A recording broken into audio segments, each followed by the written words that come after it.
कि ये तुर्की जगह पर था जो कहीं से निकला, और 1330 में वैष्णव और मतलब जो शैव धर्म के लोग थे आपस में लड़ भिड़ करके, और फिर जो ताकतवर थे जो शैव धर्म के लोग वो ले आए और यहाँ पर चौराहे पर बना दिया। और ये इसको चतुर्भुज स्थान के नाम पर जो मंदिर है वो चतुर्भुज स्थान के वही है, बुद्ध की मूर्ति है। आप आज भी जाके देख लीजिए, वो शिव की मूर्ति नहीं है।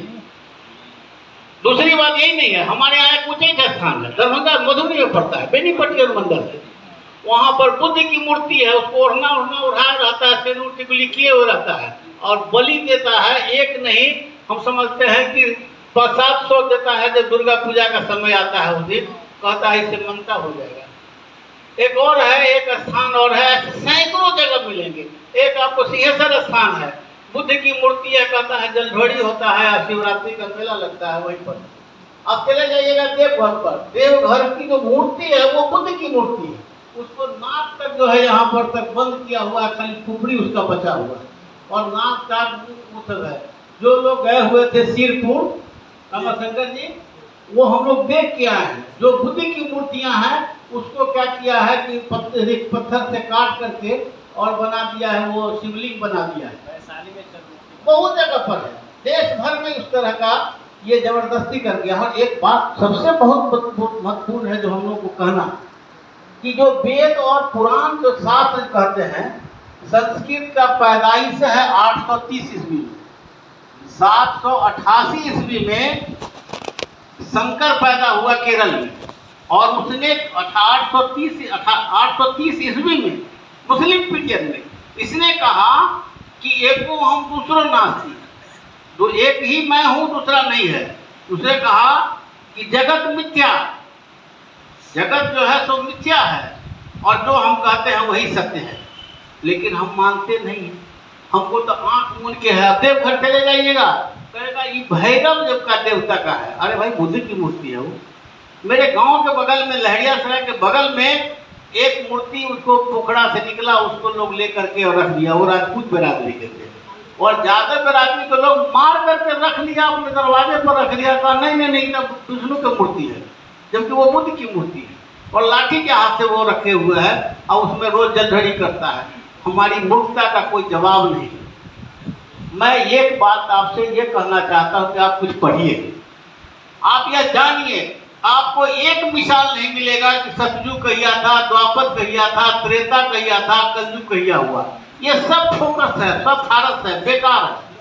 आपको पूछ रहे कि भाई स्वर्ग कहाँ है तो वो पता नहीं है, नरक कहाँ है तो कोई पता नहीं, आत्मा कहाँ है तो कोई पता नहीं, परमात्मा कहाँ है तो कोई पता नहीं है। लेकिन हम इतने मूर्ख हैं, वो किसी की बात को हम दूसरे की सुनने वाले नहीं है। जो हमको वो जाहिर पंडित बता देता है वही होता है, पत्थर की लकीर हो जाती है। और ये हम में हमारी कमी।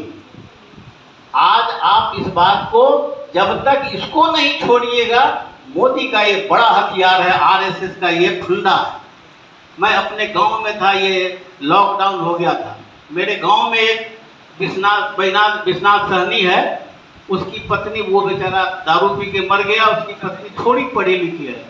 वो हमारे गांव में आई शिव चर्चा करने, और शिव चर्चा में कहती थी, हे माय बहन सब, शिव गुरु के क्रिया शपथ लो ली, कोनो पार्टी हिंदू धर्म के देखे वाला न है, एक वो फूल छाप वाला जो है वो है हिंदू धर्म के। हिंदू धर्म बरतम नहीं करब, अरे तो देखियो ना फलना गाँव जो मियाँ के वहाँ हिंदू के कोनो वैल्यू करे छै, हिंदू के कहियो सत्यनारायण भगवान के पूजा करे दे छै, वह भऽ जात अपनो सबके। एहि धर्म बचावे के है।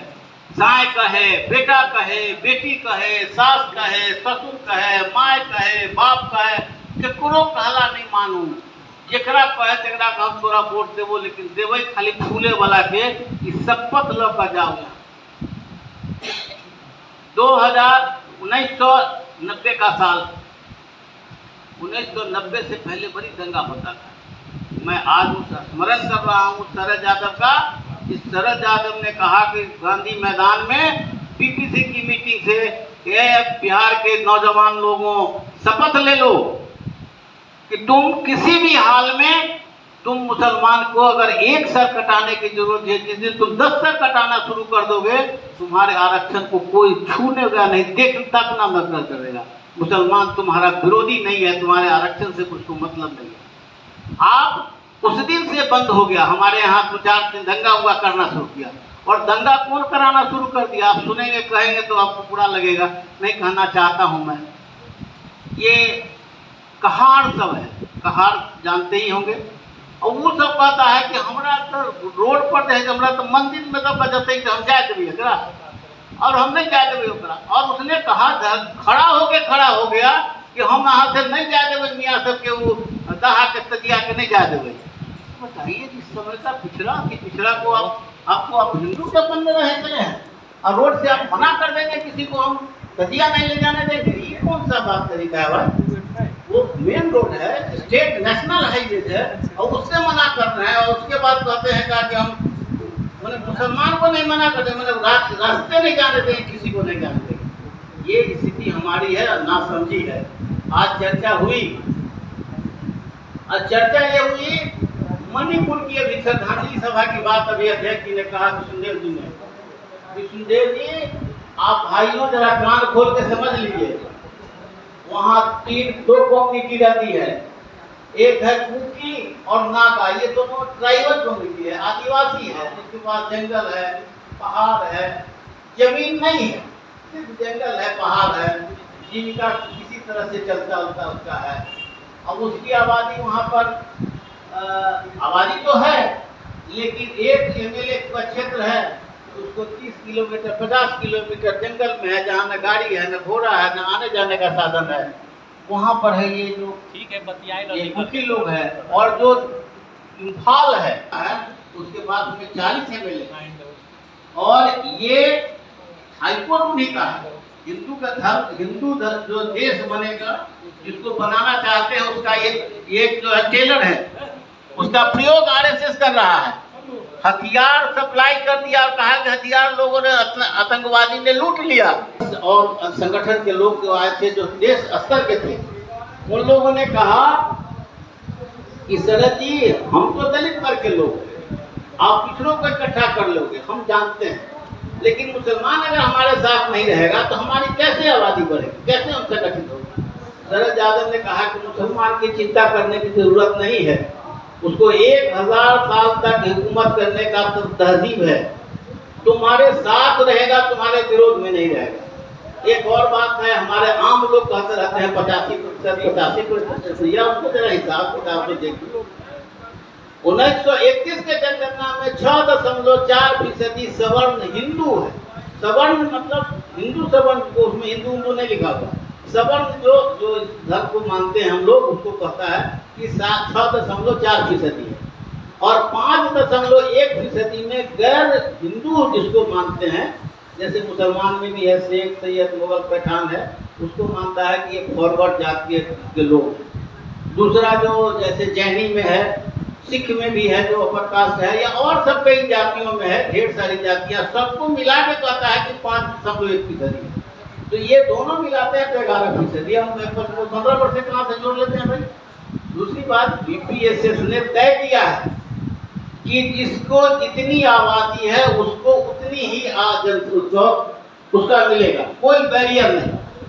जिसकी जितनी आबादी, जिसकी जितनी संख्या वाली, उसकी उतनी हिस्सेदारी। जिस जात का जितना आदमी है, उसमें अगर घास काटने वाला है, पढ़ने वाला है, तो नौकरी मिलेगा। और तुम्हें अगर कोई दिक्कत है तो अपने जात से पढ़ जाओ, तुम पढ़ोगे तो करोगे नौकरी, आइए तुम्हारे नहीं करो। अभी मैं एक और उदाहरण बताता हूँ। 2019 में हमारा बेटा दिल्ली यूनिवर्सिटी में इंटरव्यू किया, 6 सीट खाली था, ग्रेजुएशन था। उसमें हमने कहा कि भाई इसका तो मेरिट में है, तो मेरिट में होना चाहिए, आप उसको मेरिट में लिस्ट में नहीं निकाला है। तो उसने जो एडमिशन, जो हेड ऑफ डिपार्टमेंट से कहा, तो कहा कि भाई अगर हम इसको जनरल में ले लेते हैं तो हमको ये एडमिशन वाले में कैंडिडेट नहीं मिलेगा। कहा ठीक बात। फिर दूसरी बात कहा उसने कि भाई ये मेरी जगह आपको आरक्षण में और तो कैंडिडेट है। तो उसको उसके अलावा कहा कि ये suitable candidates are not available. जो अभी चर्चा मुझे की कर रहे थे वो लिख दिया। फिर मैंने प्रोटेस्ट किया, वो रतन लाल जी थे, उन्होंने कहा कि आप प्रोटेस्ट करिए, वाइस चांसलर के यहाँ करिए, उसको चांसलर के यहाँ करिए कि इसमें ये गलत कर रहा है। इसमें हम दरखास्त देने के लिए बुला करके कहा कि नहीं एडमिशन लीजिए, 2 का एडमिशन होगा। यही करता है वोटर। दूसरी बात है कि 90% से कौन कहता है 330 जज में 326 अपर कास्ट के जज, तो कैसे होगा? संविधान की धारा 312 उठा के पढ़ लीजिए, उसमें लिखा हुआ है कि जैसे यूपीएससी के लिए होता है IAS IPS या इनकम टैक्स रेलवे की सर्विस होती है, उसी तरीके से जजों के लिए कोड बनाओ। एक तो बेईमानी कांग्रेस करता था कि नहीं करता था, और दूसरा ये बेईमानी करता है। अभी करीब 340 को तो एक लॉट में कर दिया, IAS में ज्वाइंट सेक्रेटरी कर दिया, अभी 150 का और होने जा रहा है। अब एक सौगंध लेना है और सौगंध लेके जाना है, और सभी भाइयों को समझाना है। हमारा MP बिकता है 25-50 लाख में, हम बिकते हैं 5 किलो गेहूं को। ये हमारे गरीबों को समझाने की जरूरत है, इसी को समझाना बड़ा कठिन है। हमारे लोगों को के कारण हम जो फांसी पर पड़ेंगे, ये हमारी स्थिति है। हम लोगों को ये करना है जो BPSS का, कि जातीय जनगणना प्राथमिकता से देश भर के आधार पर कराओ। जिनकी जिसकी आबादी है उसकी उतनी नौकरी हो जाए हर क्षेत्र में, चाहे वो कॉलेज में हो, यूनिवर्सिटी में हो, जहाँ भी रोजगार का है, अवसर है, शिक्षा का है, BP मंडल के अक्षरशः अनुशंसाओं को लागू करो।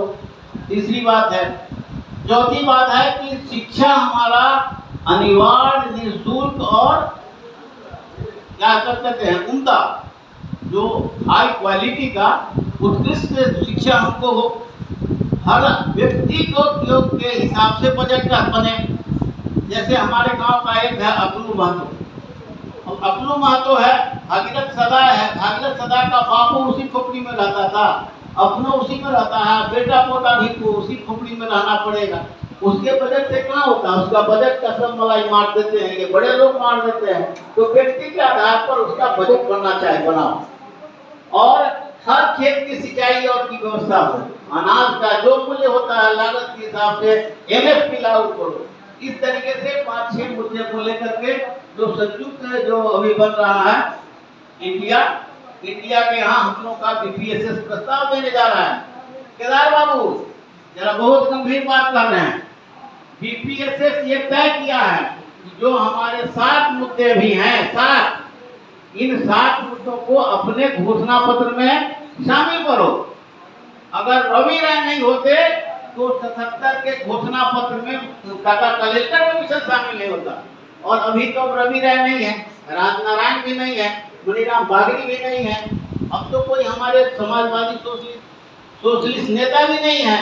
अभी जो हमारे नेता बचे हैं या जो हम लोग बचे हुए हैं, जो वर्कर हैं, कार्यकर्ता हैं, सामाजिक न्याय के चाहने वाले संगठनशील लोग हैं, इन लोगों ने तय किया अभी 15-16 को कानपुर में साफ सुथरी का। इस बात के लिए संकल्पित है कि जब तक आप पाखंड को छोड़ेंगे नहीं, आप अपने मन से भ्रम हटाएंगे नहीं, जब तक पाखंड का जो मकरजाल को समझेंगे नहीं, तब तक आप इसी तरीके से ऊँची बनते रहिए, बुद्धि करते रहिए, पूजा पाठ करते रहिए, आपका भला नहीं होने वाला है। आप खाली पढ़ते रहिए, तो पढ़ेगा वो दूध सेवनी का दूध है, बाबा साहब कह दिए, पहाड़ा से नहीं काम चलने वाला है। आधा रोटी खाएंगे, बच्चे को पढ़ाएंगे, बच्चे पढ़े कैसे? अब तो लंबा समय लग जाएगा, बहुत बात करने का समय भी नहीं है। आप लोग भी उठ गए होंगे, 12 बजे से बैठे हुए हैं, 6 बजने वाला, 6 घंटे का समय हो गया। लेकिन ये बात हम लोग ये जाके पूरे प्रदेश में, देश स्तर पर इस बात को उठा रहे हैं कि भाई इस पर चेतने का समय आखिरी है। अगर 24 तक नहीं चेते तो फिर उसके बाद में ये समय नहीं मिलेगा आपको ये सब सोचने समझने का, ये आखिरी मौका है। और नहीं तो अभी मणिपुर देख लीजिए, वही पूरे देश में प्रयोग होगा और इसी को सोचने समझने की जरूरत है। और BPSS का यही है। आप तमाम लोगों का बहुत बहुत आभार। ये 6 घंटा से आप लोग बैठ करके हम लोगों के साथ रहे और हम लोगों का जो मुख्य मुद्दा है आप लोगों ने सुना। हम लोग इसको संगठन बनाने के लिए भी आए हैं, यहाँ भी एक यूनिट खड़ा हो। यह तो संघर्ष की धरती है। यहाँ तो वो भी दिन हम देखे हुए हैं, यूनिवर्सिटी के तरफ जब जाते थे वो ठक्कर बाबा हॉस्टल था, वहाँ पर आसरा होता था। एक प्रोफेसर साहब फिजिक्स के वही बगल में रहते थे, कभी कभी उनके यहाँ पर आसरा मिलता था, और नहीं तो ये यही कुटिया रहता था केदार बाबू के यहाँ, कि हम लोग कहीं से हाकल प्यासा लाते थे तो भोजनों मिल जाता था, सोचने के लिए चौकियों मिल जाता था।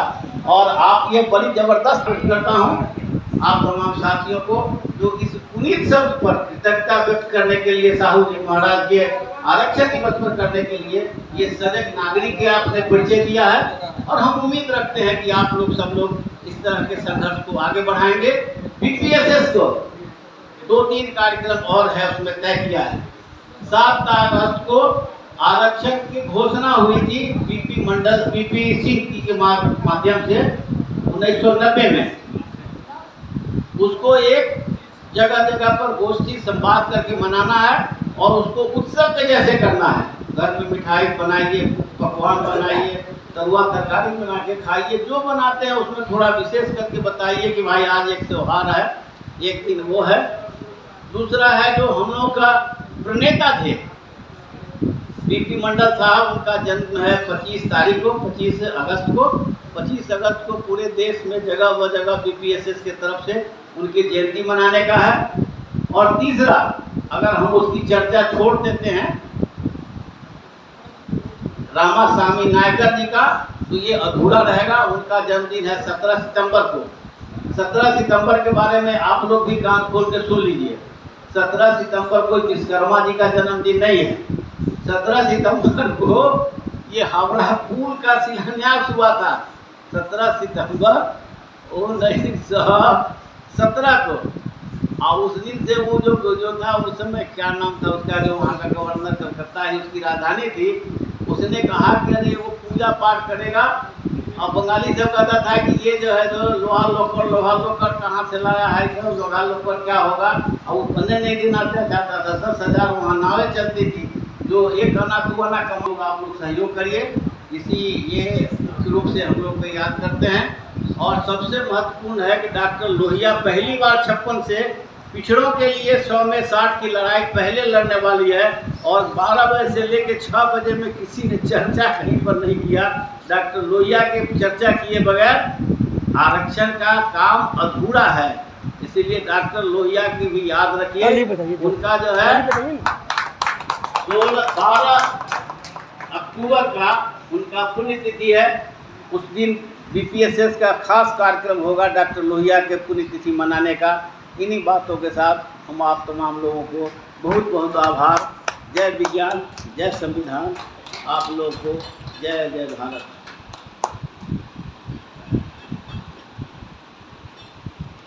बहुत बहुत धन्यवाद। जय संविधान, जय भारत। हम सब सुन रहे थे। आज के मुख्य अतिथि हमारे मार्गदर्शक, अभिभावक, बीपीएसएस भारतीय पिछड़ा शोषित संगठन के प्रदेश अध्यक्ष माननीय प्रोफेसर उमेश राय जी को। आइए अब हम आज के कार्यक्रम मंडल कमीशन सब और मजबूत हो पाएंगे। बीपीएसएस के अध्यक्ष उमेश राय जी बोल रहे थे। कार्यक्रम जो है और आज के इस कार्यक्रम में हम क्षमा चाहते हैं। इस कार्यक्रम के आयोजन में मुख्य भूमिका निभाने वाले बीपीएसएस के जिला महासचिव शंभू कुमार जी उपस्थित हैं। हम उनको समय नहीं दे पाए। भाई पंकज कुमार सहनी जी उपस्थित हैं। काफी दौड़ के ये दोनों भाई अतिथियों का आगत स्वागत में लगे रहे, लेकिन हम उनको समय नहीं दे पाए। हम क्षमा प्रार्थी हैं। हमारे बीच में राष्ट्रीय कर्मचारी संघ के राष्ट्रीय संयोजक डॉक्टर उमाशंकर सहनी जी हैं। हम उनको समय नहीं दे पाए। हमारे बड़े भाई अरविंद कुमार जी हैं। हम समय नहीं दे पाए। हमारे बीच बड़े भाई अरुण बाबू हैं।